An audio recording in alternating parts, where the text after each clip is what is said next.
Hello everyone, thank you for joining me on my channel. Today I'm going to do a review of Stratford watercolour paper. On first opening this lovely pad, I feel like it's got a really lovely weight to it. And it says 100% cotton, fine grain. It's £140. But if you note here, it also says mixed media, so it's a mixed paper. But when you open it, you can see a beautiful, really smooth surface. It's exactly what it says on the front. It's got a good weight to it. It's £140 like it says, but it feels really quite hefty. If you've never seen this paper before, you'll be pleased to know that this is ticking more boxes than just the technical side. So I have a lot of technical things that I do with my paper, but if you are in any way worried about the environment and the planet, this is the paper. This paper is ethically sourced and sustainable. So that's taking a lot of boxes, but what really sets it aside from all others is the fact that it's vegan friendly. So it's a really good all-round, ticking as many boxes as you can think of. Down here, this is a nice little touch. If you are not happy with your product for any reason, please contact Stratford Arts. Very rarely do you ever see that on a pad of watercolour paper. So already, I'm already very impressed with the packaging and the attention to detail. So let's get on and have a go with the paper.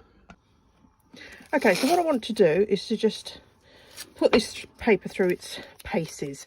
So what I want to do is to just section out some of this so that I can see if all the techniques that I would use, I know all of you have different techniques that you would want to use with watercolour. I'm just going to test a few and see what happens.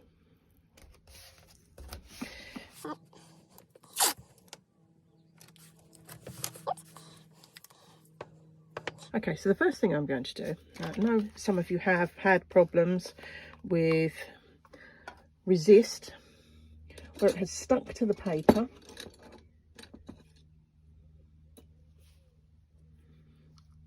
So I'm going to put that on first so that it dries. And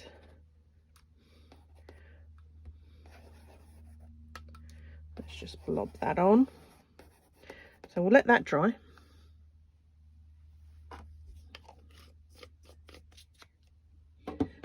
And we'll come back to that one. Another form of resist that I know some of you use is the wax. So again,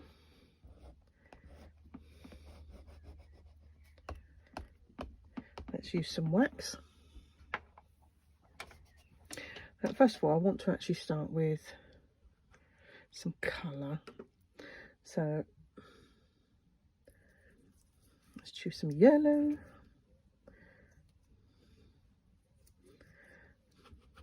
Should you be wondering, I make my own paints, so that's why they're in these magnetic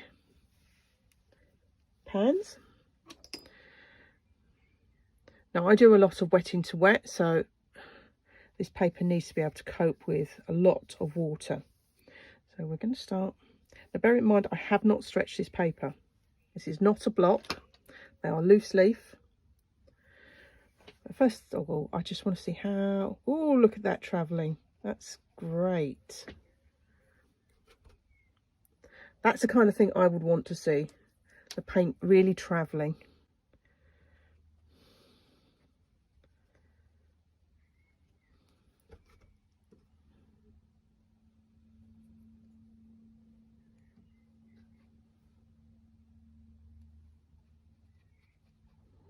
I'd also want to know what the paint is actually going to dry like. What are those pigments going to look like once they're dry? Are they going to be dull? Are they going to keep their freshness? These look quite good. I'm very impressed so far. So finish with a bit of brown. Yeah.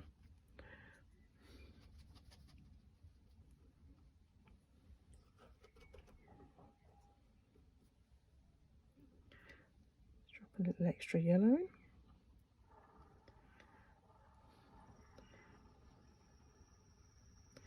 So they seem to be dropping in really quite nicely.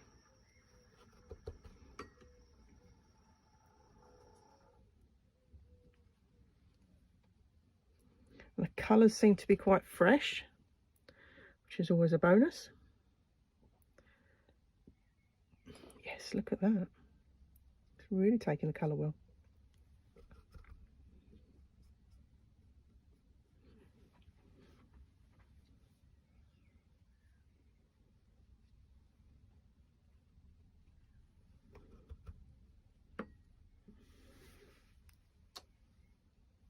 Okay, so I'm just going to try another wet into wet. Oh, I seem to have picked up something there.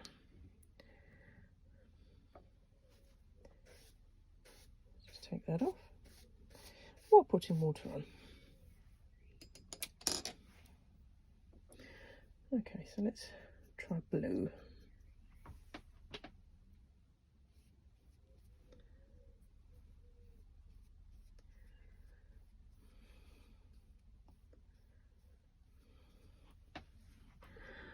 I'm also impressed at the fact the paper has not cockled yet. So another technique I know some of you like to use is to just lift, and that's lifted beautifully. So again, I'm just going to add a little extra pigment just to see how it copes. It's keeping the colour really well.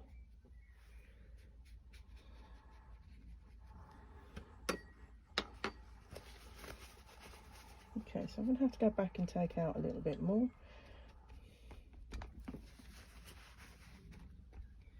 Lifting is something I do a lot of, so for me, papers really have got to be able to cope with lifting.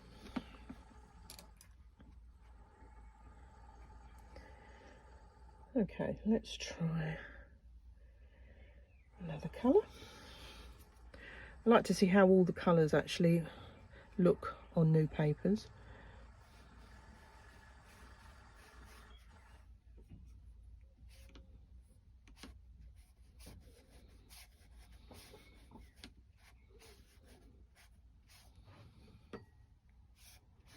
That's fading out quite nicely.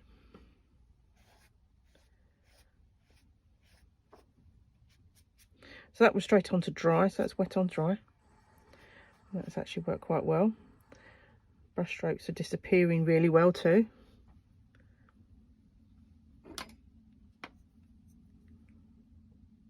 Okay, so this isn't dry, so we're going to wait for that to dry, but let's just have a go at the resist.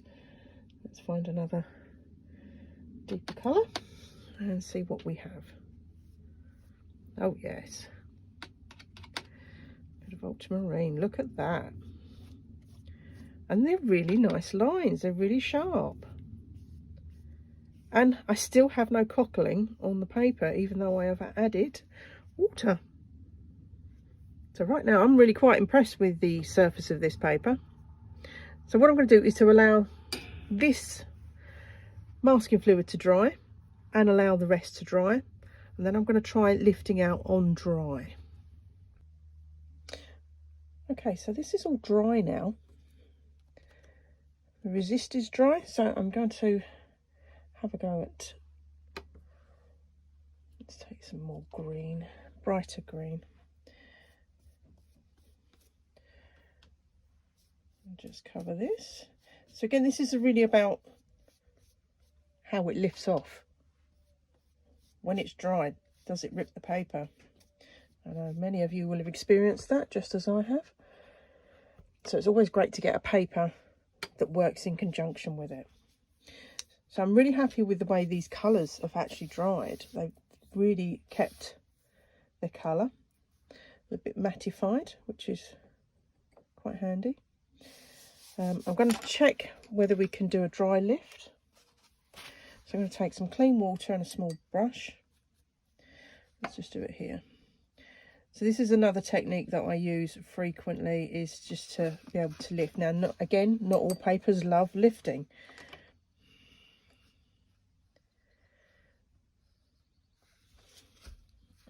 This is lifting out lovely.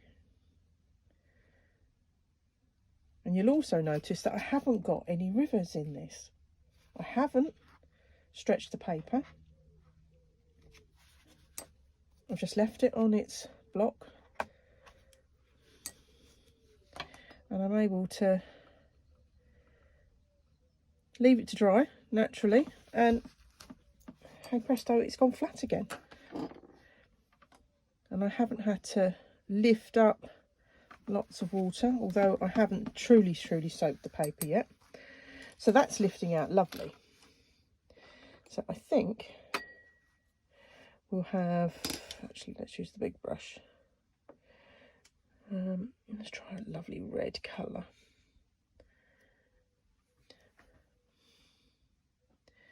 So something else I love to use, and I know many others do too, is some salt. So let's see how it works with some salt. So this is the sea salt, and this side is the table salt. So again, we have to let these dry naturally just to find out what will happen. But in the meantime, something you might like to do with your clouds is to just fluff up some of the edges with some clean water.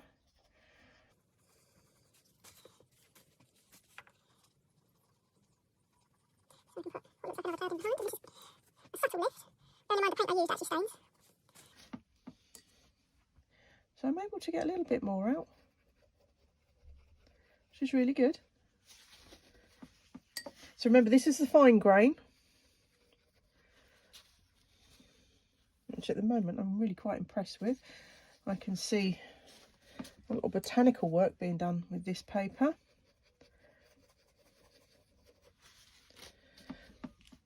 Yeah, that's cool. So just back to the cover. You'll notice it says expert on there, but I would not be put off and not buy this just because it says expert. If you're a beginner, it's definitely worth the try. Okay, so everything is now dry, so I'm going to try and get this masking fluid off. So I'm going to use a rubber just for speed.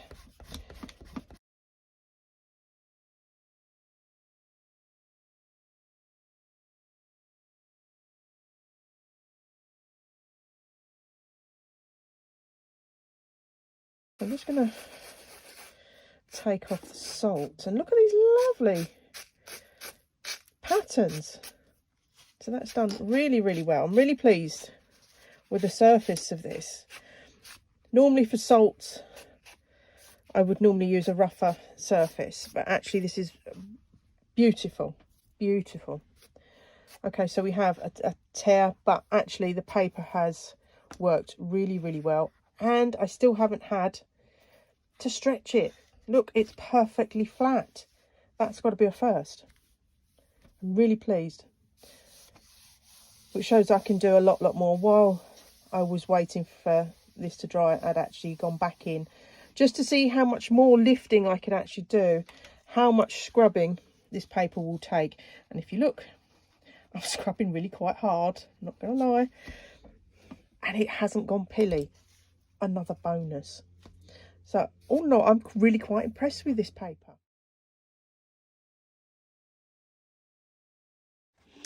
If you've enjoyed this review, please subscribe to my channel and follow my journey as I put this paper through its paces. Thank you for watching.